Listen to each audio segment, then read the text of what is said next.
The St. Osyth John Doe, identified as Bill Long. This one bothers me a lot as remains were found wearing cowboy boots in a scrapyard. No one should perish in a garbage dump. The scrapyard was located in St. Osyth, Essex, in England. Bill had been doing some part-time work in that scrapyard where he was found, but the yard was eventually closed and sold to be developed as a holiday village. Eventually, this led to Bill being found. They were cleaning up the area for the development, and some items of clothing were found, including a shirt and jeans that had disintegrated. We know now that it was 1996 when Bill went missing, and his remains weren't located until 2019. It's hard to know if that was even the year he passed away. If it was 23 years later that he would be found. The police were unable to determine his cause of death, but they also don't believe it was natural. Bill would have been 46 years old at the time he was last seen. When they found his remains, they estimated him to be 50 at the time, and they said he'd been there for 2 decades. The item that startles me personally the most is the distinctive cowboy boots. Those boots were still being worn by Bill's remains when he was found. If anyone is from the UK, it would be great if you could comment about the databases used in the UK to match missing people with John and Jane Does. They were able to get some DNA from him at the time, and it was in some sort of local database, but no hits were found. Bill was born in 1950 and he'd been living with his father. So when his father passed away in 1996, Bill found himself feeling emotionally lost. He took off for Australia, eventually meeting a woman and falling in love. The pair would eventually travel back to the UK, but for some reason, Bill ceased contact with the rest of his family. For whatever reason, the family didn't question it, and they believed Bill had just returned with his girlfriend to start a new life. It was for this reason that Bill wouldn't be reported missing. It's a common story, and it's sad, but his sister would say she feels extremely guilty for not checking on her brother, describing him as being vulnerable. Personally, I think it's sometimes so easy to internalize blame when it's not really so cut and dried. Perhaps the biggest gap, too, is that the girlfriend who was with him at the time didn't report him missing, though it's possible she doesn't know what happened either.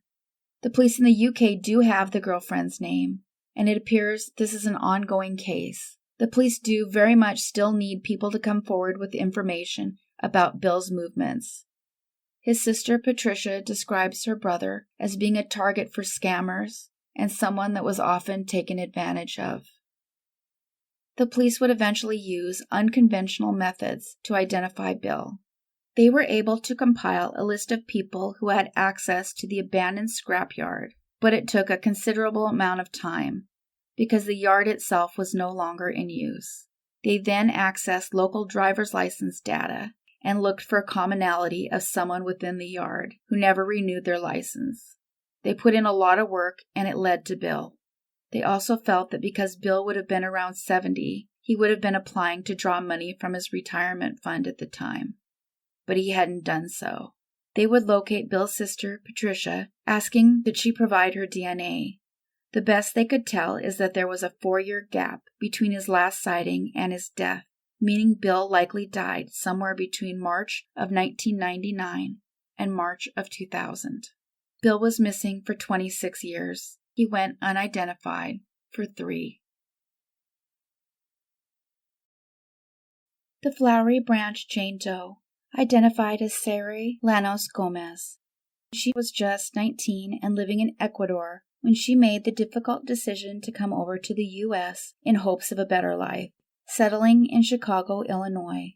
She had the belief that she could work hard and eventually send for her children, sending her mother the message, "Mommy, America is beautiful." Before we dig in, I'd ask that people try to refrain from judging the legality of coming here. The story isn't about that, it's about walking in her shoes, just for a moment. One of my best friends actually came here from Guatemala, also ending up in Chicago, but she arrived at the age of 10.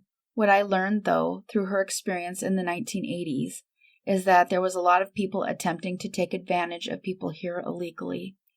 I didn't realize people leverage their situations so often for their own gain. And that is more what this story is about. In the case of my friend, her mother cleaned and her father worked as a mechanic, both working 7 days a week.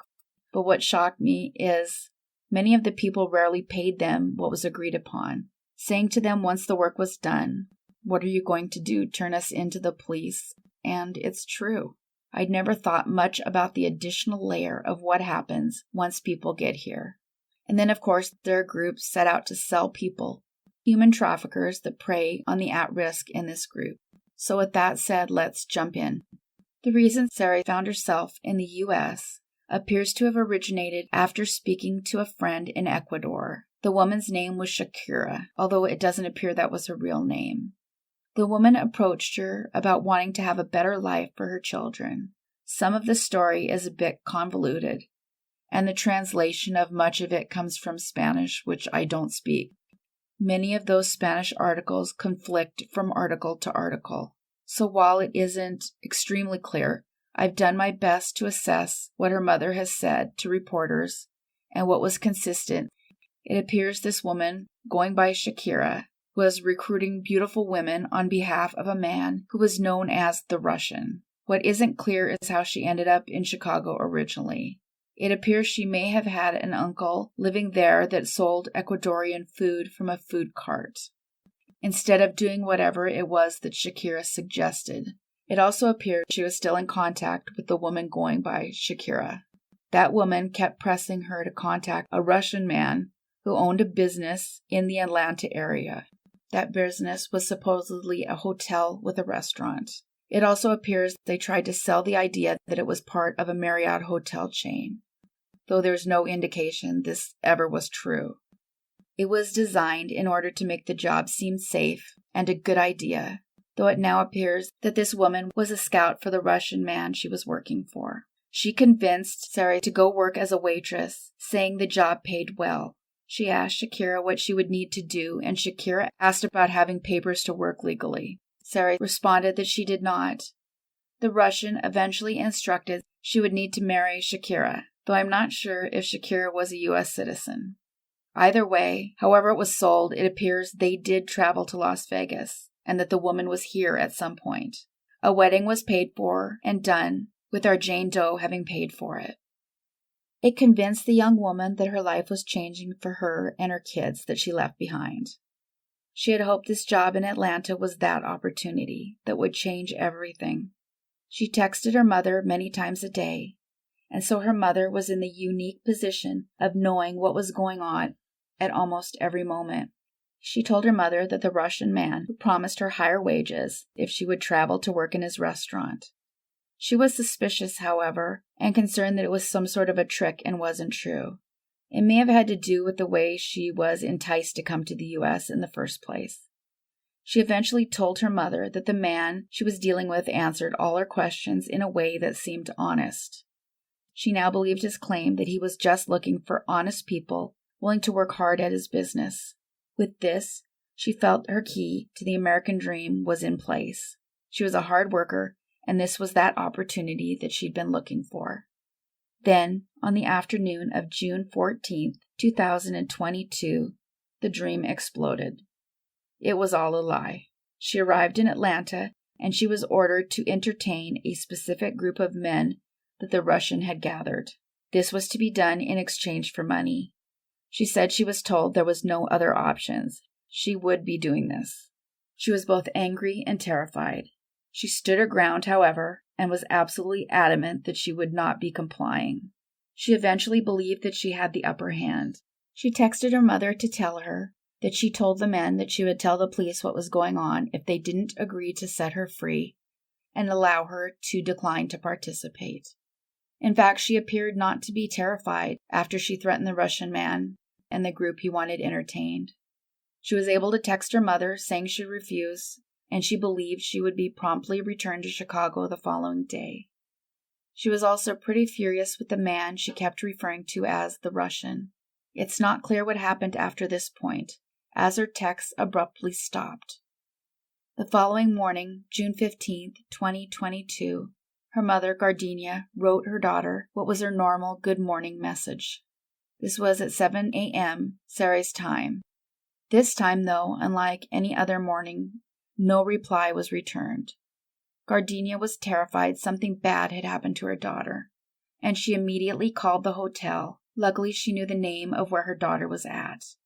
Whoever she spoke to said that Sarai wasn't registered at the hotel, and they would not be checking on her. She did learn that the hotel rooms were under the Russian's name. That implies they do have that name, but it's not been released. They then told her because Gardenia wasn't his family, there was nothing they could do. According to an interview her mother gave to Univision, she kept calling the hotel and wouldn't give up. It took days, but on her last call, a Mexican immigrant answered, and that woman was extremely sympathetic to the situation. It was that woman who agreed to not just look for Sarai, but to ask around, find out what happened, and call her mother back. And she did. She learned that Sarai was caught on hotel surveillance that night at 12:30 a.m., and she was seen getting into a car. However, it appeared that Sarai went willingly. Her mother tried hard to hold on to hope that her daughter was okay, since it didn't look like she was in distress. We know now it's possible she was told she was being given a ride home. Her mother would eventually suggest that the Russian either forced her to be tricked out to whomever picked her up, or that her daughter was fooled into believing it was her ride home. Gardenia Gómez even called the Russian man, pretending to be Shakira, and she got through. He would tell Gardenia that her daughter must have met someone, and that Gardenia is absolutely not to file a complaint with the police, saying that her daughter would be back when whomever picked her up tired of her, probably a day or two. This actually convinced Gardenia that she needed to immediately file a report. It took Gardenia 9 days to reach the Department of Foreign Ministry in Ecuador, after being told this was where she needed to call to report her daughter missing. They then coordinated with the United States, or, more specifically, the state of Georgia. It was June 30th when the Atlanta police were finally alerted to the missing woman's existence. By then, Sarai was far beyond anyone's help. Her body had already been in the morgue in Atlanta for 10 days, listed as a Jane Doe. Turns out that a worker was cleaning up an Atlanta park when they discovered a woman who'd been the victim of a stabbing, prompting the Hall County Sheriff to release a portrait in hopes of identifying the young woman. This did help identify her, and once she was identified, they knew about the video of her getting in a vehicle. Because of her mother's quick response, a recreation was able to be made, and that drawing was released of that man. On July 25th, Gardenia received a devastating call that her daughter had been identified by fingerprints. She believes her grandson somehow knows, saying the 1.5-year-old boy was inconsolable and could no longer sleep. He cries constantly. He used to hear his mother's voice on the phone every day, but that is no more. So while this kind of thing probably happens to a lot of young women, Gardenia Gómez's activity made a huge difference in identifying the person who took her daughter's life. It took very little time for a 49-year-old man identified as Timothy Kruger from Duluth, Georgia, to be identified. He was taken to the Gwinnett County Police Headquarters on August 4th, eventually confessing. It's known that Kruger took her life in his home in Duluth, Georgia, but it's unclear why. If it was at the behest of the Russian, or if it was related to that man at all. If they know, they haven't released it. And if anyone out there knows anything about this case, please call the number given. I've included Crime Stoppers, where you can give an anonymous tip. It's hard not to think that there is more to the story. She threatened a human trafficker, and somebody took her out right after. Homeland Security has stated they are investigating part of her case to see if there's more to it. Sergeant Jennifer Richter of the Gwinnett County Police Department made what I find to be a really insulting and misleading statement, especially given what we know and what they had to have known at the time. She said that Sarai was involved in sex work and had come into contact with Mr. Kruger through her occupation, and simply stated that there's a danger in working in that occupation, which is a huge glossing over of facts. As I've mentioned many times, the motto of this channel is that everyone matters. And blaming her for her own death does no one any good, and it certainly seems to get the human traffickers off the hook, and I don't think that's fair. Gardenia Gómez is saving money to come to the U.S. to claim her daughter's remains. I'd hoped to be able to post a fundraiser here for her, but if it's available, I wasn't able to find one, and I did comb through a lot of Spanish language articles. Sarai's children will permanently live with their grandmother. Sarai Gómez went unidentified for 1 month. Thank you everybody for watching and listening. Don't forget to subscribe if you haven't yet. Take care of yourselves and each other.